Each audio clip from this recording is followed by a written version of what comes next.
Bonjour, aujourd'hui nous allons nous intéresser à la crise d'épilepsie, qui est un trouble neurologique qui génère des décharges électriques anormales dans le cerveau.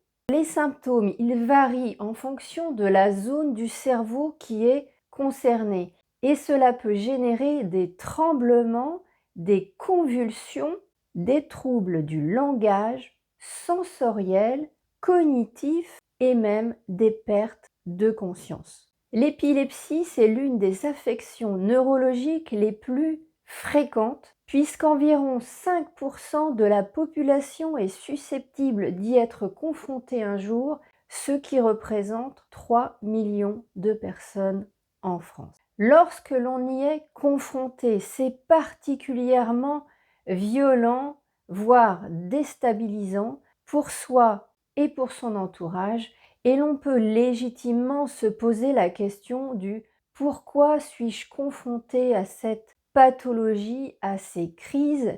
Qu'est-ce que j'ai à en comprendre? Quelle est la cause du déclenchement de chacune de ces crises? Puis-je les prévenir et comment ne plus y être confronté?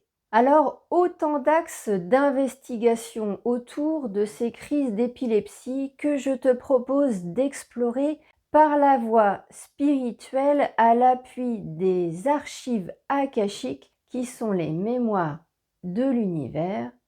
Je me présente, Stéphanie, bienvenue sur la chaîne Pansement de l'âme, au pluriel, une chaîne pour t'accompagner sur le chemin de guérison de ton âme. D'ores et déjà, merci pour vos likes, merci pour vos commentaires, merci également pour vos partages et votre assiduité. Et maintenant, c'est parti pour la canalisation.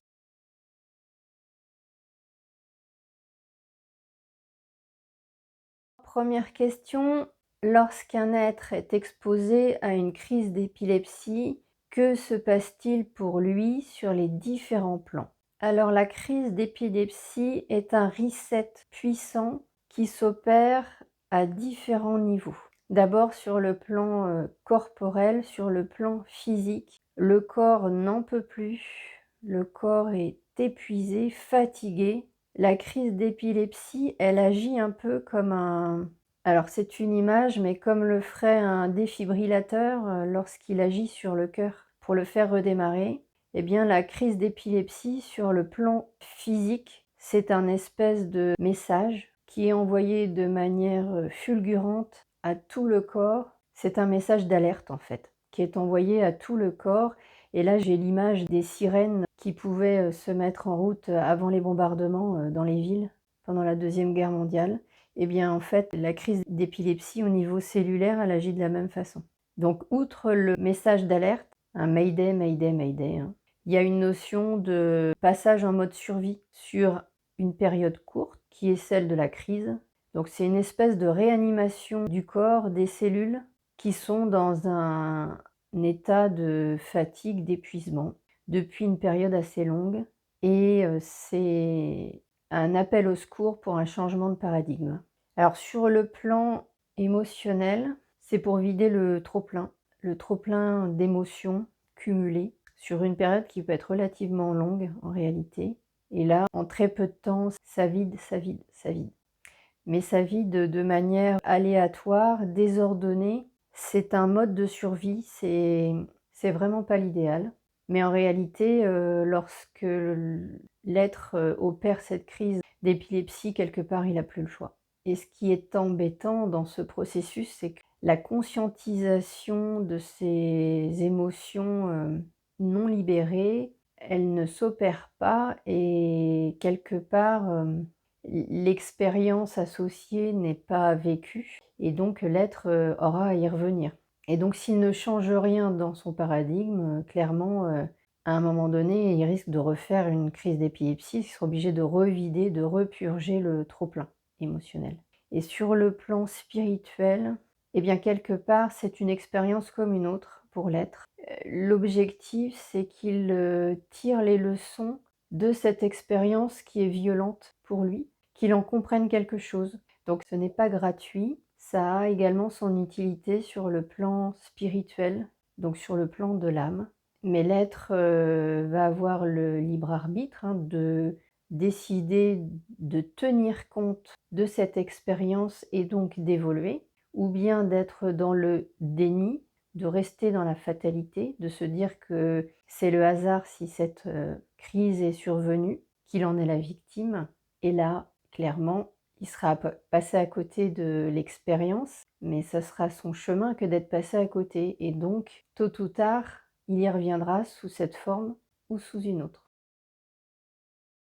Alors deuxième question, pourquoi le déclenchement d'une crise? Quelle est l'étincelle quelque part? Et donc qu'est-ce que l'être a à comprendre de cette temporalité du moment où elle survient?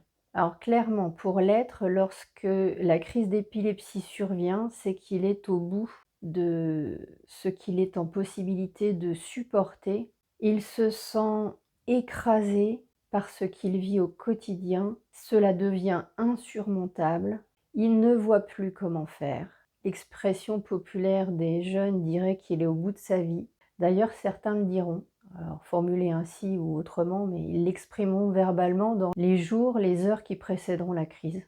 Et à un moment donné, il y a extinction des feux. C'est une forme de repli sur soi. C'est extrêmement rapide, extrêmement violent dans la forme. Il y a vraiment une notion de célérité, hein, dans cette expérience-là, hein, de la crise d'épilepsie. Donc ça va quand même toucher des êtres particuliers. Alors particuliers dans leur mode de fonctionnement. Ce sont des êtres qui sont plutôt très actifs, voire hyperactifs, qui sont à fond, qui vivent leur vie, le quotidien, également avec une forme de célérité. Donc ils font une crise qui est fulgurante en réalité. Donc ça va avec leur mode de fonctionnement. Donc ce sont des êtres qui ne s'arrêtent jamais, qui ne s'arrêtent jamais de faire, qui ne s'arrêtent jamais de penser, qui ne s'arrêtent jamais de projeter dans l'avenir, d'analyser le passé. Ils gambergent, ils sont assez affirmés également dans leur posture vis-à-vis des autres, mais ça traduit en réalité un grand mal-être intérieur, une souffrance, une peur, des peurs. Il y a des anxiétés profondes et ils ont un rapport à la mort qui est particulier. Il y a des appréhensions fortes, hein, autour de ça. Et donc, quelque part, lorsqu'ils font une crise d'épilepsie, c'est une forme de petite mort. C'est très court, c'est fulgurant, mais c'est comme si ils se confrontaient à la mort dans une expérience très courte. Et donc, c'est nécessaire pour eux, ça leur permet de s'apercevoir qu'ils ont survécu. Et donc, ça leur permet d'avancer. Alors, peut-on prévenir ces crises et dans l'idéal, faire en sorte qu'elles ne reviennent plus? Quelles sont les compréhensions à avoir pour justement pouvoir dépasser ce que cette pathologie induit? Alors, prévenir la première crise pour ces êtres hyperactifs, axés dans le faire et dans le mental, ça sera très difficile, voire impossible, parce qu'ils seront dans le déni. Cela fait partie de leur mode de fonctionnement.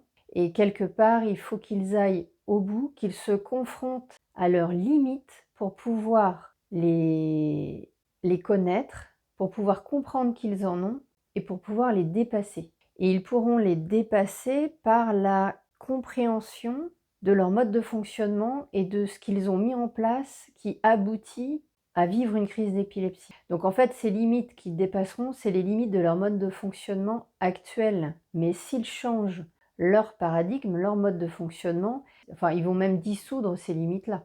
Elles n'existeront plus. Ils en auront d'autres, mais celles-ci, elles seront neutralisées. Alors la première étape d'évolution, de dépassement de soi qu'il est possible d'avoir, c'est à l'issue de la première crise. Et là, ça va dépendre des individus. Certains, il va leur en falloir plusieurs pour arriver à comprendre, arriver à appréhender le fait que c'est eux qui mettent ça en place. Mais ça demande une remise en cause de soi, une remise en cause de son mode de fonctionnement. Et pour certains d'entre eux, ça va prendre du temps. Donc il faudra parfois plusieurs crises ou d'autres expériences qui seront de formes différentes mais qui iront dans le même sens. Il est important de comprendre que chacun ne part pas de la même situation, du même niveau zéro. Et donc c'est ça aussi qui fera que il faudra plus ou moins de temps, plus ou moins de crises, plus ou moins d'étapes pour arriver à changer des éléments de fonctionnement, globalement ou par étapes. Et donc ce niveau zéro, cette situation de départ, eh bien ça dépend des bagages de l'être lorsqu'il arrive dans cette vie-là. Donc ça dépend, un, de son contrat d'incarnation, deux, de ses bagages karmiques, donc de ses blessures, de ses croyances, etc., issues de ses vies passées. Et troisièmement, ça dépendra également du transgénérationnel qu'il a reçu. Donc pour l'être, ça peut être plus ou moins costaud. Et cette ou ces crises d'épilepsie peuvent être des étapes indispensables dans son chemin de vie pour pouvoir évoluer. Donc il faut le voir comme un outil de compréhension, de prise de conscience. C'est comme si ces secousses allaient secouer l'être en fait, jusqu'au fin fond de ses tripes et de son âme. Là, j'ai l'image d'Orangina où il faut secouer pour décoller la pulpe du fond. Eh bien, c'est un peu ça la crise d'épilepsie. Donc, elle a sa raison d'être. Elle n'est pas à stigmatiser, elle est à prendre comme telle. Et donc, la crise d'épilepsie, c'est l'étape zéro d'une phase de transformation. D'où la notion de reset, quelque part, que l'on a vu au début de la vidéo. Et dans certains cas, il en faudra plusieurs. Alors quand même, il y a des personnes qui peuvent, en faire beaucoup et notamment, en fin de vie. J'ai souvenir, d'un toutou moi qui est parti comme ça et c'est vrai pour les êtres humains également. Parfois effectivement, en fin de vie, en fin d'incarnation, il peut y avoir des successions, de crises et crise sur crise, à quelques semaines, quelques jours, quelques heures d'intervalle. Et donc quelle est la raison à ça?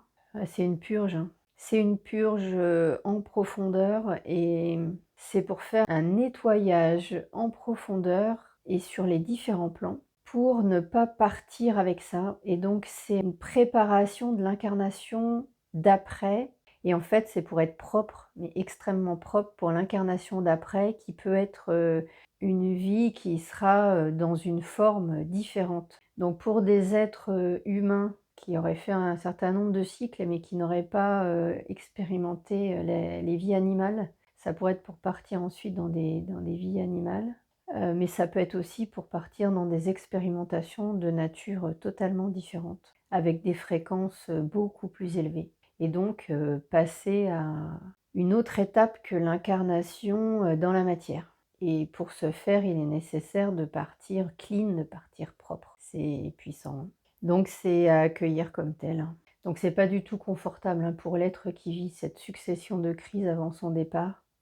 Alors ça me touche, hein, parce que je connais quelqu'un qui est dans cette situation-là. Je vais lui dédier la vidéo d'ailleurs. Donc là, c'est pas mon toutou parti, hein, c'est un être humain. Et donc c'est très inconfortable pour l'être, mais c'est, particulièrement puissant comme expérience et c'est beau quelque part, mais c'est très inconfortable. Alors je vais passer au message des guides. Qu'est-ce que les guides ont à nous dire concernant la crise d'épilepsie? Quel est leur message à tous les êtres, concernés ou qui pourront l'être à l'avenir, pour eux ou pour leurs proches? Alors lâcher les peurs. Déjà, la crise d'épilepsie, souvent, ça fait très peur. Alors là, ça vient sur les enfants. Donc effectivement, on a des enfants qui font des crises d'épilepsie, parfois des bébés. Et là, quand ils sont très jeunes, enfin, jusqu'à 4 ans à peu près, lorsqu'ils font des crises d'épilepsie, ils les font pour un de leurs parents, en tout cas un proche qui est dans leur entourage. Donc c'est souvent la personne qui les élève ou une des personnes qui les élève. Et donc là, ils le font par procuration. Enfin, ils le font pour cette personne-là. Donc en réalité, c'est pas pour eux. Et donc indirectement, c'est pour faire réagir le ou les parents concernés. Parce que manifestement, les parents ne sont pas en capacité de faire la crise eux-mêmes. Il ne doit pas y avoir les conditions réunies. Ah oui, pour que la crise se fasse, il faut qu'à un moment donné, il y ait un lâcher-prise en fait de l'être. Et c'est au moment où il lâche prise que la crise s'enclenche. L'enfant le fait parce que lui, il est plus naturellement lâché prise et il le fait pour faire réagir le parent. Donc lâcher les peurs et favoriser le questionnement de soi, l'introspection, la remise en cause. Donc s'autoriser le changement de paradigme, le changement de fonctionnement pour mesurer les effets que cela a et donc notamment de ralentir, de faire peser moins de pression sur ses épaules, donc en partie de lâcher prise parce que ce sont des êtres qui ne pourront pas lâcher prise avant, enfin ils ne pourront le faire que très partiellement, mais qui au moins qu'ils le fassent un peu en déléguant, en faisant des choix, en comprenant que la Terre ne va pas s'arrêter de tourner s'ils arrêtent de papillonner et qu'ils vont s'apercevoir que finalement, s'ils ralentissent, ça ne change pas grand-chose pour leur environnement, ce qui se passe autour d'eux. Par contre, eux, intérieurement, ça va leur faire un bien colossal. Donc, ils s'autorisent l'expérience du ralentissement, de faire moins de choses, de les faire mieux et en tout cas de mieux le vivre. Et lorsque cette expérience sera consommée, qu'ils auront lâché 2% de ce qu'ils faisaient avant, ils pourront passer à 4%, puis à 6, puis à 8, puis à 10. Et progressivement, ils vont pouvoir adopter un mode de fonctionnement intérieur totalement différent, qui sera beaucoup moins corrosif et qui sera beaucoup plus respectueux d'eux-mêmes. Et s'ils vont au bout de l'expérience, en tout cas s'ils engagent ce processus de changement, clairement, ça induit un processus de transformation et donc une élévation d'âme. Donc ce sont des expériences puissantes que de vivre des crises d'épilepsie. Et il y a à comprendre également que actuellement, notre civilisation humaine est quelque part en train de vivre une crise d'épilepsie, ou en tout cas va en vivre plusieurs. Donc là, c'est clairement le collectif qui va vivre une crise d'épilepsie, ou des crises, et ça va secouer dur. L'objectif étant, de nettoyer tout ce qui entrave l'humanité, et depuis très longtemps, avec beaucoup d'éléments qui sont en plus faussés, qui ne sont pas sains du tout, qui ont été collés. Donc il y a une phase de nettoyage qui est indispensable et associée à ces crises d'épilepsie de la civilisation humaine qui vont arriver là. Et en même temps, pour susciter un réveil massif, un réveil collectif indispensable, à une élévation collective au bénéfice d'une conscience qui sera accrue in fine. Et donc là encore, lâcher les peurs autour de ça, c'est nécessaire. Ça va se produire sous différentes formes. Alors ça me dit également il va y avoir les vraies crises et les fausses crises. Il va y avoir des vraies crises d'épilepsie de la civilisation et puis certains éléments qui sont en fait pipés, qui sont seulement des apparences, soit qui sont provoquées, soit qui sont montées en épingle, mais qui en fait, où il n'y a rien derrière. C'est que de la com, du fake, enfin. Et oui, d'accord. Et c'est là pour susciter des peurs. Donc lâchons les peurs, accueillons ce qui va se passer, et les bénéfices ce seront tout autant sur le collectif qu'en individuel. Donc ça va permettre également aux âmes de passer des caps en fait, des caps d'évolution, des caps d'ascension, voilà. Voilà pour la vidéo d'aujourd'hui sur les crises d'épilepsie, toujours des enseignements puissants, particulièrement intéressants. Je vous invite à la regarder peut-être plusieurs fois. On voit qu'on est tous concernés, au moins parce qu'on fait partie de l'humanité terrestre. Alors si vous êtes intéressé parce que vous êtes concerné par les crises d'épilepsie, que vous voulez aller plus loin, que vous voulez comprendre ce qui se passe pour vous à titre personnel, je propose des rendez-vous de l'âme. Mes coordonnées sont en barre de description. Alors merci à tous, merci pour vos likes, merci pour vos commentaires, merci pour vos partages. Et puis rendez-vous chaque mois pour des soins collectifs qui viennent également supporter, accompagner l'évolution de chacun dans le changement de paradigme qui est en cours. Merci à vous et à très bientôt.